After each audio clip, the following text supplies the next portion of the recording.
Sallallahu ala Muhammad Sallallahu alaihi wasallam. Cara menghadapi takdir, cara menghadapi dunia. Zarut tadbir wal ikhtiyar takunu fi taibin minal aish. فإن التدبير والاختيار يكدر على الناس عيشهم. Ingin hidupnya santai tapi sukses gitu. Hidup santai masa depan, cerah, kerja, rajin, sungguh-sungguh, tapi pikirannya santai. Mau begitu? Mau? Nggak mau? Nggak mau ya? Aduh, gawat ini. Maunya apa? Rusak-rusuk. Apa? Iya, itu dia. Berarti gagal paham kali. Kitabnya yang gagal paham, Pak Antum yang gagal paham. Oke, coba dengerin ya. Bismillahirrahmanirrahim. Dharut tadbir wal ikhtiyar. Jauhilah tadbir dan ikhtiar. Maksud beliau bukan melarang kita berikhtiar. Tadbir, apa arti tadbir? Tadbir itu berangan-angan terhadap sesuatu yang belum terjadi. Itu namanya tadbir. Coba kalau orang mau usaha, belum mulai usaha udah mikirin gagal. Nah, itu namanya tadbir. Ya. Jadi kenapa banyak orang tidak sukses berusaha, tidak sukses sekolah, tidak sukses belajar ma'rifatullah, tidak sukses ikut aliran mana aja, karena belum masuk kemana-mana udah takut duluan. Takut sesat lah, takut salah jalan lah, takut gila lah, takut gagal. Tapi gilar nyalek nggak ada yang takut. Ya, padahal banyak yang gagal nyalek terbukti gila. Betul nggak? Orang belajar zikir jarang loh yang gila. Yang belajar zikir gila itu memang basicnya sudah gila. Emang orang gila terus belajar zikir ya tambah mabuk. Udah keruh, ditambah air jernih, nggak ngefek. Ya, itu yang disebut tadbir. Ini bukan tadbir bahasa Melayu. Ya, para raja mentadbir alam, bukan itu. Ini tadbir bahasa tasawuf dan bahasa akidah, hampir sama. Biasanya bahasa akidah dan tasawuf ini ada korelasi tapi beberapa beda. Ya. Darut tadbir wal ikhtiyar. Jauhilah sikap memikirkan sesuatu yang belum terjadi. Wal ikhtiyar. Ikhtiar itu engkau memilih yang Allah tidak pilih. Ikhtiar itu maksudnya, bukan ikhtiar dalam bahasa Indonesia. Bukan usaha. Apa arti ikhtiar di kitab ini? Memilih sesuatu yang Allah tidak pilih. Sering begitu enggak? Allah menakdirkan kita apa? Sudah terjadi, tapi kita protes, ya Allah kok begini? Nah, indikator kita ini suka tidak memilih yang Allah pilih. Apa yang kita lakukan? Sering ngomong, loh kok begini? Kan saya sudah baik. Kan aku sudah doa. Kan aku sudah usaha. Kenapa masih begini? Ini orang namanya mengambil, memilih keinginannya, tapi tidak takluk kepada keinginan Allah SWT. Kalau orang begini, bersih, jauh dari tadbir ikhtiar, kira-kira orang Islam, orang beriman, mereka akan rajin berdagang nggak? Mereka akan rajin research, ya. Kenapa? Dia nggak takut sesat. Karena research pembahasan itu orang bisa keliru. Orang nggak akan berhenti belajar ilmu kemarifatan. Takunu fi taibin minal aish. Kalau engkau tinggalkan dua sikap ini, pertama takbir, memikirkan sesuatu yang belum terjadi, yang kedua menginginkan yang Allah tidak inginkan, memilih yang Allah tidak pilihkan. Jika dua sikap ini kita jauhi, takunu fi taibin minal ash. Hidupmu akan sukses. Takunu, engkau akan menjadi fi taibin, dalam kebaikan, keberkahan, minal aish, hidup. Terjemahan bebasnya apa? Hidupmu akan sukses. Ya. Oh, sekarang lagi banyak yang pengen jadi Imam Mahdi. Padahal Allah nggak milih dia.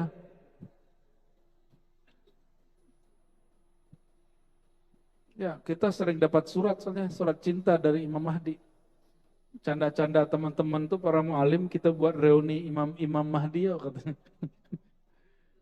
Hah? Nggak tahu. Lo kan ngirim surat, ini ada yang dari sini, dari situ. Kalau saya kumpulin sudah hampir 30 surat. Hampir 30 surat yang ngaku dialah Imam Mahdi yang kamu tunggu, wahai Ar-Razi. Waduh, saya bingung juga tuh ya. Ini kalau dikumpulin kan mereka bingung tuh sesama Imam Mahdi, Pak. Kan seru ntar kalau ada begitu ya. Biar mereka nonton yang beginian. Ya. Emang dia doang yang ngalamin itu ya.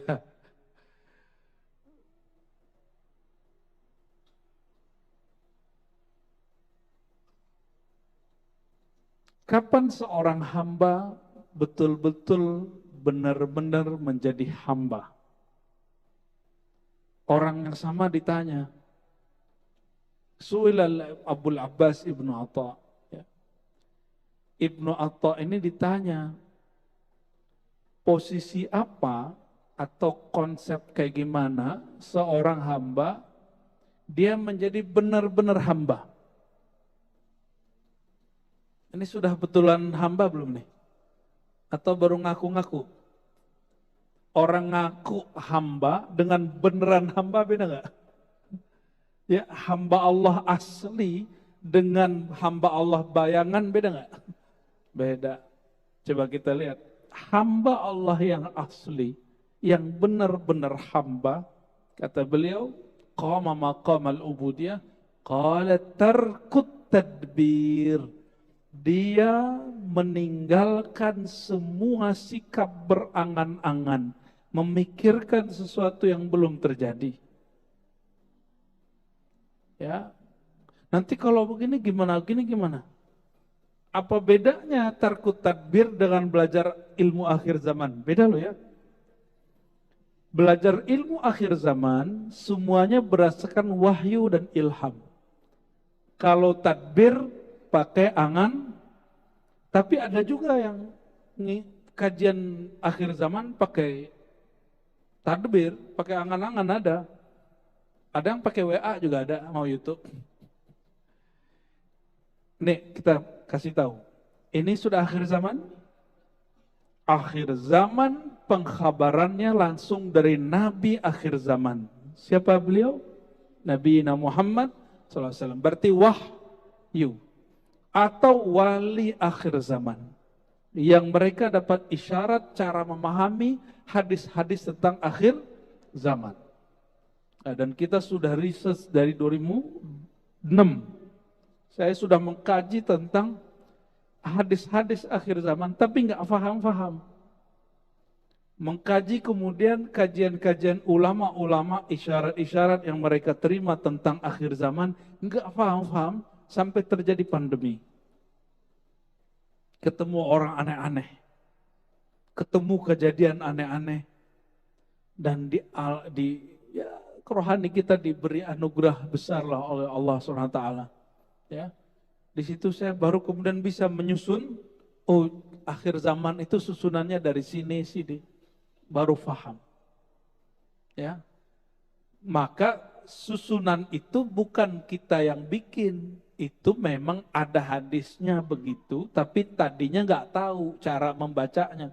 Karena kitab-kitab akhir zaman itu mazhabnya juga ada kitab tazkirah, ya, ada juga al-nihayah tazkirah karya Imam Qurtubi, ada an-nihayah karya Ibnu Katsir, ada yang lebih tua lagi karya Imam Abu Syekh, tapi hadisnya banyak dhaif. Ya, cuma ada hadisnya dhaif, maknanya benar. Mungkin terjadi. Namun orang-orang salah memahaminya. Contoh, masih ingat kejadian awal pandemi? Ini pada lupa semua pandemi. Emang memori antum pendek-pendek semua ya. Waktu awal pandemi, orang panik beli beras di mana-mana. Ada yang kemudian nabung emas. Katanya yang bisa dipertahankan ke akhir zaman cuma emas. Ya salam. Satu menggantungkan diri kepada beras, satu menggantungkan diri kepada emas. Dia lupa ilmu akhir zaman itu bukan masalah nyelamatin perut. Dia nyelamatin kolbu. Ketika diumumkan nanti 15 Ramadan akan terjadi dukhon, semuanya panik. Benar gak? Masih ingat? Hadisnya paling dhaif loh. Walaupun isyarat beberapa aulia Allah itu akan terjadi, tapi bukan karena hadis dhaif itu. Karena hadis dhaif nggak usah dipercaya. Hadis dhaif tidak dapat dipercaya. Hadis dhaif dia hanya boleh dipakai dalam bab motivasi dan amal-amal kecil, amal-amal soleh. Dalam hukum dan akidah tidak boleh dipakai. Ya, ini perhatiin. Maka beliau dikutip dulu ayatnya, lalu hadis-hadisnya, lalu kalam-kalam ulama yang mendukung. Jadi ditaruh kalam ulama itu belakangan oleh Imam Al-Baihaqi. Seperti kalam Ibnu Atha Abul Abbas. Jadi jangan sampai antum ngaji akhir zaman yang main angan-angan. Dan ciri-ciri orang ngaji akhir zaman, dia pakai angan-angan, maka dia gelisah. Banyak takutnya, banyak cemasnya. Tapi kalau ngaji akhir zamannya pakai rohani, inilah yang disebut Abul Abbas Ibnu Atha. Kalau engkau ingin imanmu benar, hidupmu bahagia, zarut tadbira. Tinggalkan mengangan-angankan, memikirkan sesuatu yang belum terjadi. Ya, Dajjal keluar, udah keluar belum? Belum. Emang dia sudah ada, berarti Mahdinya udah ada juga dong. Tapi dia sudah muncul belum? Wallahu a'lam, kan antum nggak tahu, kita juga nggak tahu persis. Secara persisnya ada yang tahu nggak? Oh, kecuali ngirim surat tuh kayaknya udah ada ya. Allahumma sholli ala Muhammad.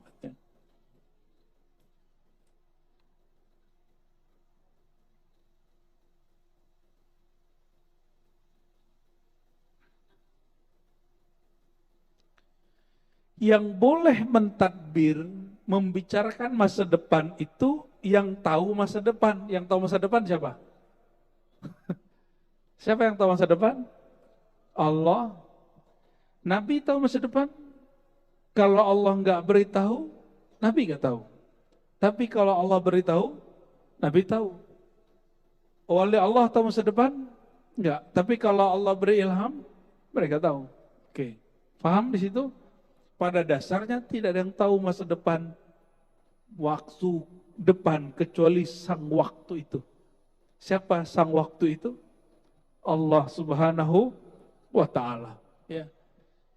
Ini yang pernah kami sampaikan. Ya. Kita ini cemas sama anak-anak. Anak-anak cemas sama dirinya. Ya, benar gak? Kita mencemaskan masa depan. Si masa depan tuh cemas gak dengan waktunya? Enggak toh? Terus ngapain cemas? Jadi kebahagiaan itu akan muncul kalau orang rileks. Kalau orang mulai rileks. Rileks itu pada batin. Maka belajar akhir zaman mesti dengan rohani. Bukan hanya dengan angan-angan. Ya. Bahas Palestina mesti juga dengan rohani, jangan dengan angan-angan dan mengeluh, apalagi meratap-ratap. Saya melihat hari ini, ya Allah, ini rukun imannya sudah mulai rusak. Batal tidak, rusak iya. Gak boleh lepas ngomong gini. Ini yang orang-orang di Gaza seharusnya mereka tidur, sekarang mereka dibom. Seharusnya anak-anak mereka bermain, sekarang mereka tidak bisa bermain. Itu namanya meratap. Itu namanya meratap. Apalagi antum eksploitasi foto-foto mereka berdarah. dalam ilmu filantropi keislaman modern itu tidak boleh. Berita-berita itu sudah cukup. Kalau kita mau donasi, buat bikin donasi, bikin aja. Saya mendukung kok. Ya, tapi jangan jual kependeritaan orang. Karena pasti antum dapat berapa tuh? 1/8 toh? 1/8 tuh gede loh Pak. Orang yang ngumpulin itu, kalau dia ngikutin sistem, itu ada jatahnya. Tapi kalau dia nggak ngikutin sistem, dia main ambil-ambil sembarangan. Ya, ada ilmunya itu. Ya, kita juga lama di dunia filantropi, di lembaga zakat yang sahih saya juga ikut lah. Ya, kita mengerti lah, ini kemana perginya. Kita pernah kirim kemana nggak nyampe, ada yang nyampe, ada yang nggak nyampe sini, geser ke sini, ngerti lah kita itu. Ya, di zaman orang-orang belum bicara Palestina, kita sudah bicara Palestina. Jadi kalau antum bicara Palestina, jangan menjual penderitaan mereka. Sebut saja, perjuangan kita suci, kita ingin merebut atau membantu saudara kita di tanah suci. Udah, gak usah kemudian aneh-aneh. Gak usah kemudian buat pentas seni, meratapi nasib anak-anak Gaza, gak usah. Itu menolak takdir. Itu menolak takdir. Sampaikan kepada semua orang yang katanya ingin memperjuangkan Palestina, Gaza, Sudan, semuanya. Ya, Imam Nawawi Al-Bantani, Syekh Nawawi Al-Bantani dalam kitabnya menyebutkan itu.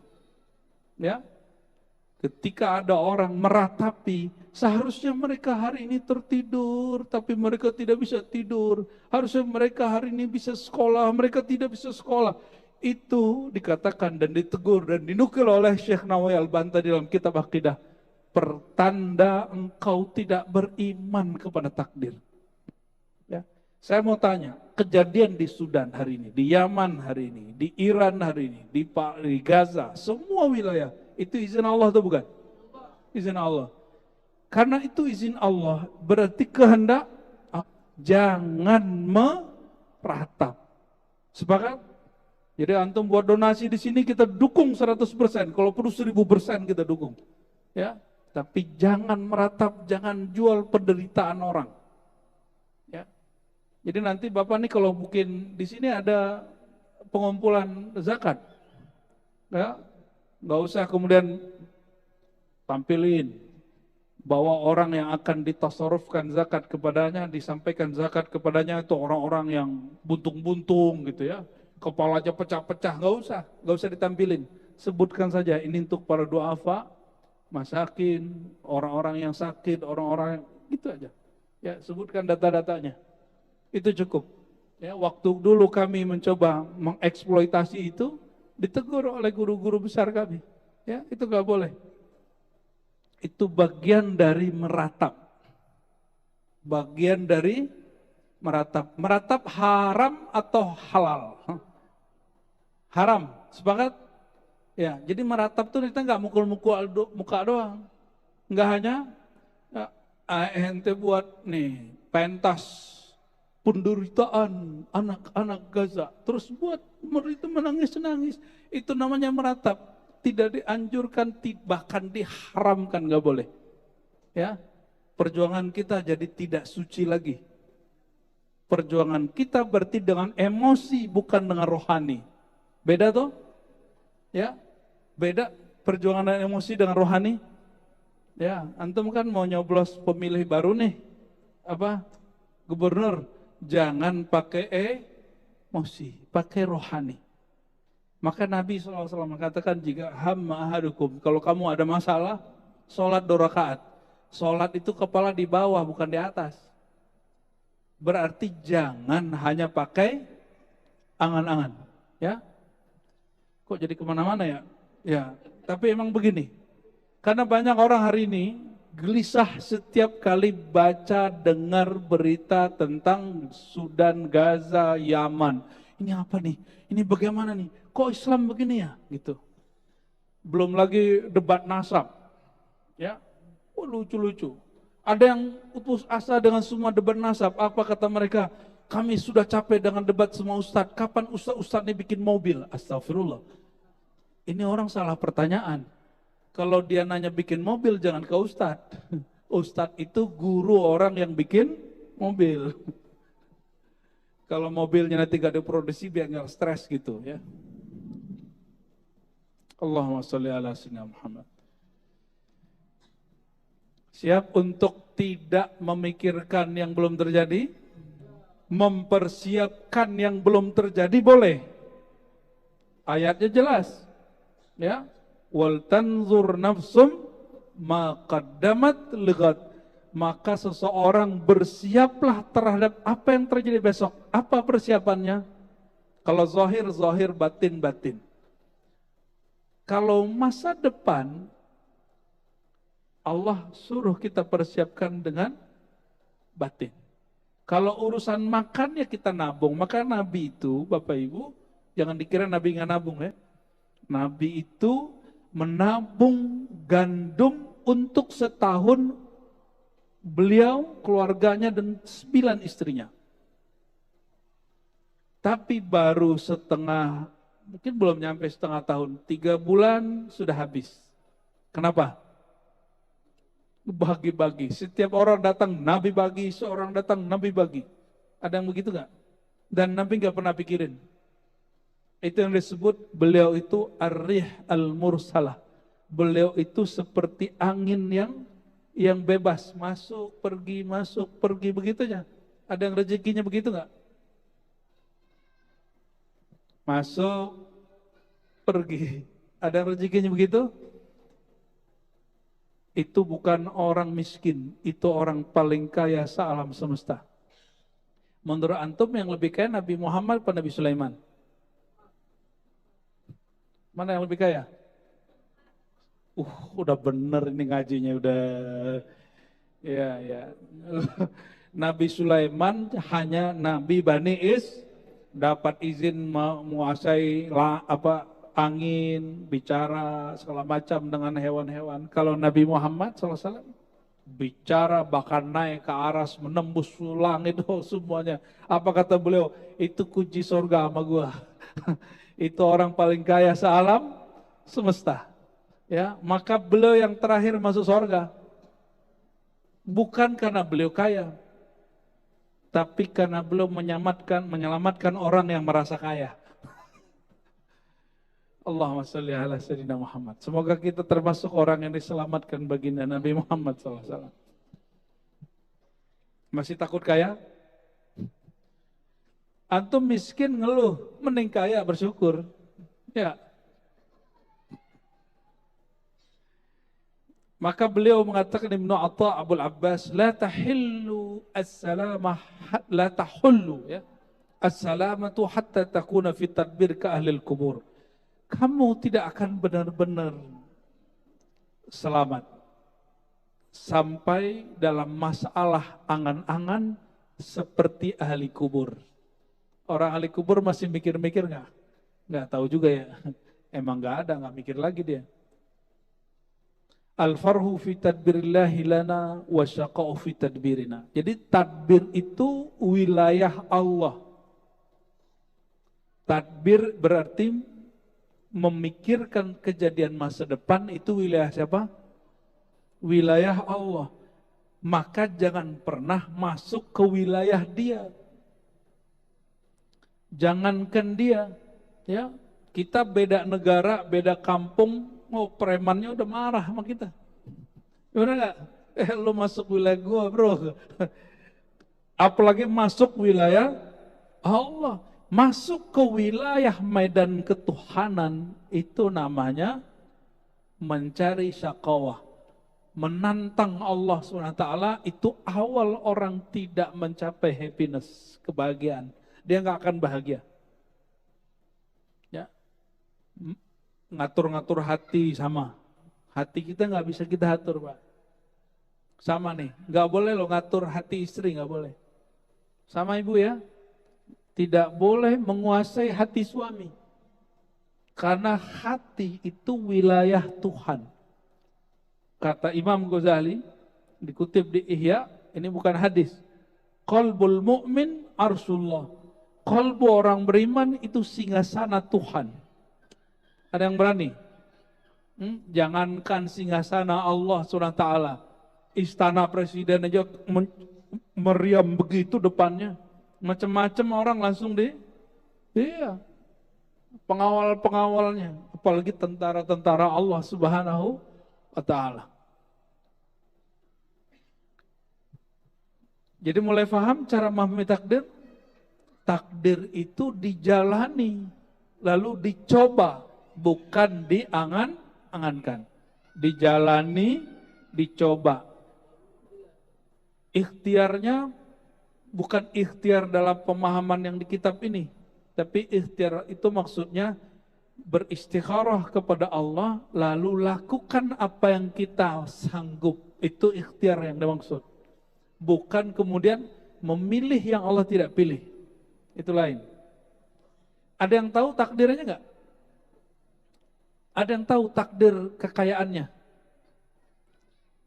Boleh jadi kita punya takdir 10, tapi kita ngambil cuma 3. Benar enggak? Kalau antum kemudian berbaik sangka kepada Allah, siapa tahu Allah upgrade menjadi 5, menjadi 7. Dan itu hanya dengan cara apa? Lakukan apa yang kita bisa semampunya dan semaksimalnya. Jangan berlindung dengan takdir padahal malas. Ada yang begitu? Ya, padahal malas. Tapi dia berlindung lewat sepertinya sudah takdir aneh-aneh hidup begini. Allahumma shalli ala sayyidina Muhammad.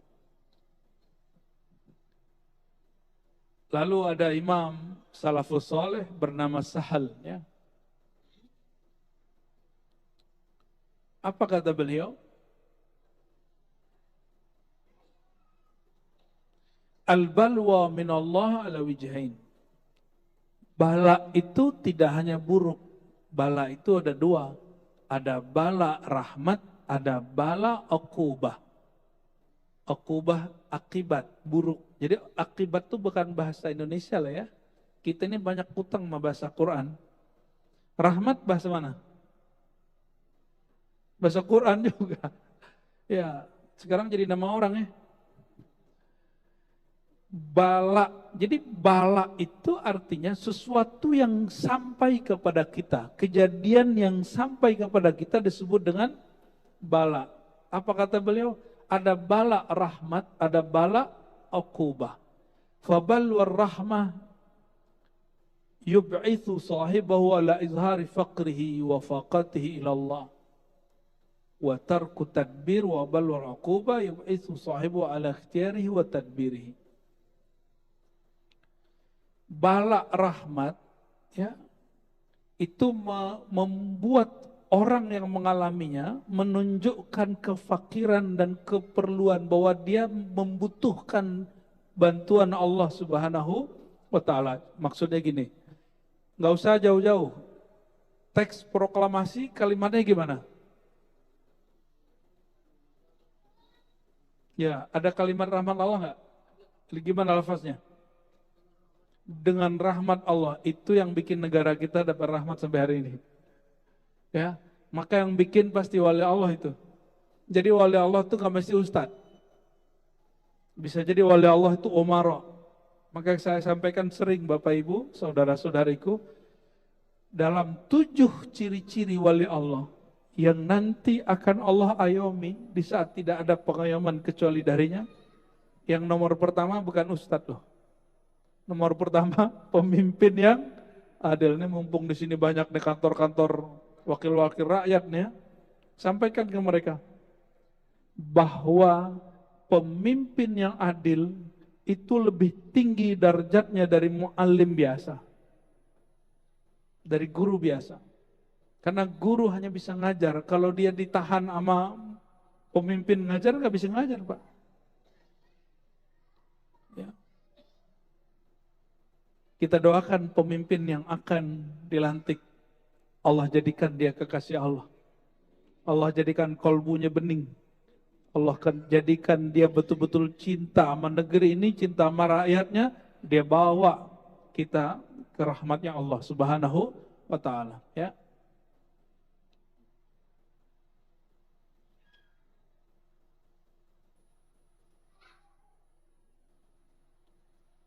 Ada Imam Syaqiq Al-Balkhi. Syaqiq Al-Balkhi ini dinukil di sini pernah memberi wasiat kepada murid-muridnya, ya fakir, wahai muridku. Dulu santri itu udah panggil fakir, Pak. Maka sekarang menjadi istilah dalam ceramah para ustadz, al-fakir, gitu kan? Ya, berarti dia merasa saya seorang santri gitu, yang memerlukan perhatian Allah dan bimbingan guru-guru. Itu artinya dari al-fakir. Wahai fakir, wahai para murid, la tashtagil wa la tut'ib fi talabil ghina. Jangan terlalu berangan-angan mencari kekayaan. Kerja aja. Tapi jangan pakai angan, pakai perencanaan boleh, angan nggak boleh. Apa beda rencana sama angan? Rencana itu planningnya ada. Planning 1, planning 2, planning 3 gitu. Dan orang yang terarah. Kalau angan-angan, acak. Ya, udah merasa sukses sebelum waktunya, itu angan-angan. Atau sudah merasa gagal sebelum terjadi, itu juga angan-angan. Mohon maaf, ini kita perlu malu dengan saudara sebangsa kita yang keturunan China. Ya, mereka kenapa bisa menguasai perniagaan, bisnis? Coba properti, mereka punya. Karena mereka ngambil ilmu ini, padahal harusnya itu orang yang ngaku Islam harus ngambil itu. Jangan-jangan mereka lebih Islami dari kita, Pak. Bagi mereka kalau belum tahu gagal, maju aja dulu, ya kan? Kan belum tahu, masa depan kan masih belum jelas. Ya. Begitu mereka sangat kuat. Lalu dikatakanlah beliau, فَإِنَّهُ إِذَا قَسَّمَ لَكَ الْفَقْرَ لَا تَكُنْ غَنِيًّا. Orang yang Allah tidak pernah bagi nikmat kaya kepada dia nggak akan pernah kaya. Maksudnya apa? Kaya itu takdir. Tapi takdir itu dari 1 sampai 10 kita diberi hak oleh Allah untuk memilih. Baik caranya, hak atau cara yang batil. Dari 10 nih orang kaya, jadi dia datanya 1 sampai 10, dia bisa saja dengan cara yang halal, atau bisa saja dengan cara yang haram. Bisa dengan cara yang baik, bisa dengan cara tidak baik. Bisa dengan cara zalim, bisa dengan cara tidak zalim. Bisa dengan cara jujur, bisa dengan cara korupsi. Ya. Tapi karena sistem negeri kita ini agak ambigu, ya, orang nggak korupsi tapi terjebaknya di kolusi. Orang nggak kolusi terjebaknya di nepotisme. Nepotisme itu kalau di Saudi nggak berlaku, Pak. Karena emang negara Saudi negara apa? Monarki. Kalau ada proyek yang megang siapa? Saudara semua. Enak begitu, maka negaranya nggak ada pemilu. Nggak pemilu itu Bapak Ibu, seandainya Indonesia nggak ada pemilu, kita sudah jadi negara, salah satu negara kaya di dunia. Habis duit kita untuk pemilu. Coba tanya sama DPR, tanya sama Menteri Keuangan, berapa habis dana pemilu kita setiap 5 tahun. Itu yang tercatat, yang masuk, belum lagi yang personal. Satu orang, jangan DPR, DPRD, berapa Pak dananya? Di Jakarta. Berapa dia ngelontorin rata-rata? Ada yang tahu? Gua nyampe MM-an lah. Ya nggak bisa pakai doa Pak. Kecuali temanku di Jawa Tengah ikut partai santri ya, betul masuk dia. Ya saya nggak punya modal ya, tapi karena Kiai yang suruh maju masuk. Ya zero. Ada tuh partai begitu. Tapi kita nggak tahu sampai kapan partai itu akan begitu. Oke. Lalu lawan dari tadbir, lawan dari memilih sesuatu yang tidak dipilih Allah, apa lawannya? Yang kita sudah bahas sebelumnya itu ridha. Ya. Al-Abbas, Abul Abbas Ibnu Atha, ya, lagi-lagi Imam Salafus Saleh ini dinukil, kata beliau, ar-ridha tarkul khilaf 'ala Allah fima yujrihi al-'abd. Kapan seorang itu disebut ridha? Kalau dia tidak menentang keinginan Allah. Allah maunya kamu begini, terima aja gitu. Tapi jangan kemudian belum ngapa-ngapain udah terima. Itu namanya pemalas. Beda ya. Kapan seseorang tahu usaha dia, kemampuan dia itu batasnya A? Kapan dia tahu? Dia duduk aja atau dia coba? Coba. Antum ngomong, kayaknya takdirku begini. Itu setelah mencoba atau sebelum mencoba?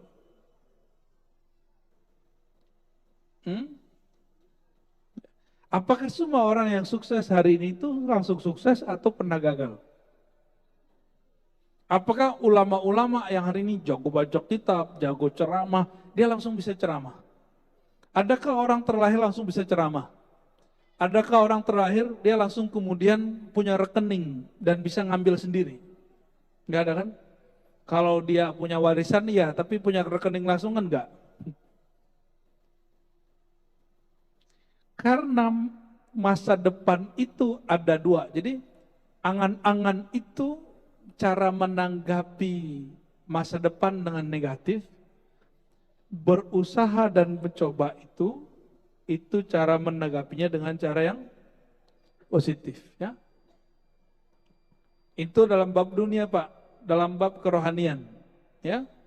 Jangan belajar sama Ustadz itu, nanti kamu gila. Nah, itu namanya salah satu takbir itu. Ya, akhirnya ilmu antum cetak segitu aja dari dulu ya. Baik, azan dulu tafadhal. Ada imam namanya Ibnul Faraji menyebutkan indikator orang sudah ridho. Apa ciri-ciri antum sudah ridho? Sudah ridho belum hari ini? Sudah ridho belum jadi orang Indonesia? Sudah ridho belum dengan pemimpin yang berlalu dan yang akan datang? Takdirnya loh, bukan nama orangnya, itu terserah antum lah itu. Takdir kita dipimpin orang ini, orang itu dari itu belum? Yang mengizinkan terjadi itu siapa? Bukan berarti kemudian kita jadi tidak kritis, bukan, itu lain cerita. Ya. Karena kalau antum suka ngeluh, ya, jalan lobang, salah dia, ya kan? Apalagi banjir, salah dia gitu. Jadi semuanya yang ada nyari orang untuk dikambing hitamkan.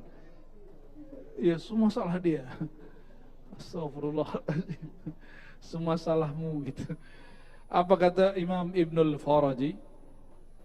Ridha itu indikatornya 3. 1, engkau tidak mempunyai pilihan kecuali yang Allah pilihkan kepadamu. Tarkul ikhtiar. Yang kedua, sururul qalbi bimarril qada. Hatimu bahagia dengan semua takdir yang terjadi, yang berlalu. Berarti beliau dihajar yang pertama jangan bagai angan-angan masa depan. Kalau yang sudah berlalu, hatinya bahagia. Hari ini takdir yang sudah dialaminya bahagia nggak? Ya, surur tuh happy aja. Allah lagi menginginkan apa ya gitu. Kok kita dipimpin dia di periode ya gitu. Antum harusnya begitu. Happy aja. Karena Allah yang ngatur. Ya, Allah yang ngatur nggak? Ada nggak di satu wilayah di Indonesia Allah tidak berkuasa di situ? Sudah happy dong. Happy aja Pak. Santai aja ya. Terus yang ketiga, isqatu tadbir minan nafs hatta yahkuma laha 'alaiha. Ya, menghilangkan angan-angan dari jiwa hatta yahkuma laha 'alaiha, sehingga dia dapat menguasai jiwa, bukan kemudian malah jadi petaka baginya. Lalu beliau mengutip lagi Imam Abu Utsman Al-Baikandi. Apa kata beliau? Kalau benar seseorang itu tidak cinta dunia, lalu kenapa dia sedih kalau dunianya hilang? Yang lagi baru turun kemarin, terus nyalek lagi, nggak masuk. Kalau betul dia memang cinta rakyat, rakyat nggak milih dia. Dibongkar nggak jalannya?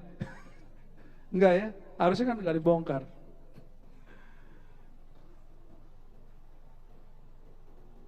Nah, ini bagian akhir yang kita baca di bab ini. Bukan akhir dari kitab ini, tapi bagian akhir yang kita baca di bab ini. Ciri-ciri rukun imannya sudah sempurna apa? Kamaluddin fi tabarri minal haul wal quwwa ruju' fil kul ila man lahul kul. Ini dikalamkan oleh Imam Abu Abdurrahman As-Sulami dari guru-gurunya. Sempurnanya agama seseorang at-tabarri minal haul wal quwwah. Dia tidak lagi berangan-angan tentang kemampuan dia, kesempatan dia. Ya, jangan pakai angan. Waruju' fil kul ila man lahul kul. Lalu totalitas kembali kepada Allah yang maha menguasai alam secara total.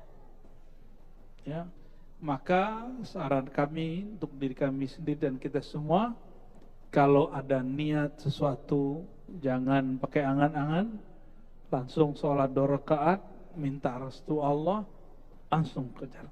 Seandainya belum, siapa tahu ditakdir setelahnya. Karena takdir kita bukan hanya satu.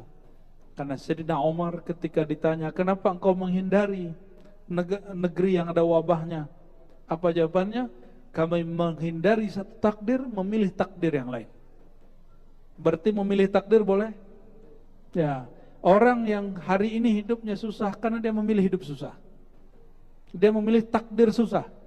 Oh, saya sudah usaha. Loh, emang ente usaha seperti orang yang sukses hari ini? Kan enggak. Orang yang sukses hari ini, dia jatuh, dia langsung kemudian maju lagi. Dan enggak kemudian pakai angan-angan dan enggak suka ngeluh. Menghadapi kegagalan bukan dengan ngeluh. Menghadapi kegagalan itu dengan coba lagi. Ya, kuliah, terus nilai nggak dapat, cara menghadapinya tinggalkan kuliah atau masuk kelas lagi, sampai nilainya B atau A, baru masuk. Kira-kira seperti itu ilustrasi ringannya. Semoga Allah Ta'ala berkahi kehadiran kita malam ini. Ada tanya jawab?